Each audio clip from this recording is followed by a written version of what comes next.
Այն ժամանակ ազգային անվտանգության ղեկավարն էի, երբ 127-րդ այդ դիվիզիան էր տեղակայված Հայաստանում, այդպես չէ, պարոն Շահնազարյան։ Այո, այդպես է։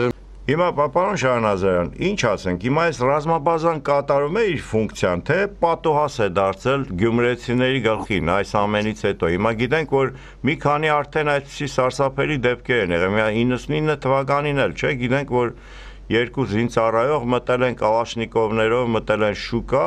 եւ սկսել են կրակել եւ երկու մարդ սպանվել է, 12 տարի առաջ դեռահասները որ պայթեցին ականների վրա։ Այո, այո։ Եվ այդտեղ Կավկասկի ուզելն էլ հաղորդում էր, որ 2003 թվականին էլ ինչ որ նման մի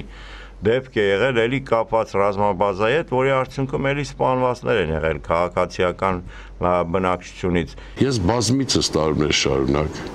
մամուլով արտահայտվել եմ, որ միամտություն կամ ներողություն կոպիտ խոսք օգտագործելու համար հիմարություն է ասել, որ ռուսական ռազմակայանը Հայաստանի պաշտպանում է Թուրքիայից։ Ռուսաստանի ռազմակայանը լուծում է միայն եւ միայն Ռուսաստանի շահերի հետ կապված հարցեր, ուրիշ ոչինչ։ Գիտեք, դա շատ տարածված է, որ Թուրքիայից է մեզ պաշտպանում, ուզում եմ ես ձեզ հիշեցնել։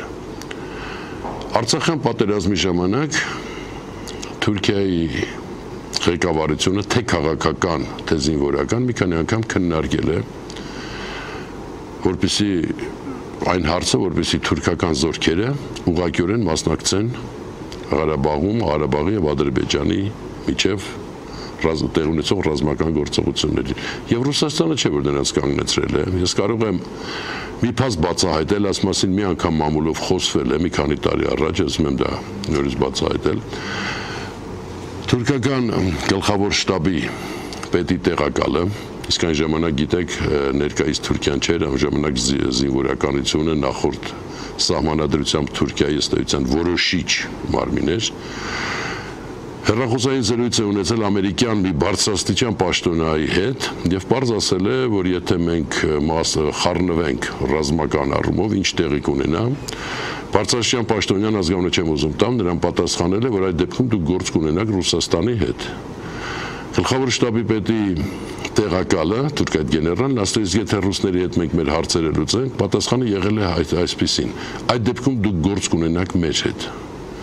Սա պատմական փաստ է, ընդ որում որ այդ զսպման գործոնը կատարել է հիմնականում Միացյալ Նահանգները։ Այսօր այս ռազմաբազան այսօր համար մեկ սպառնալիքն է Հայաստանի պետականությանը եւ տարածաշրջանի կայունությանը։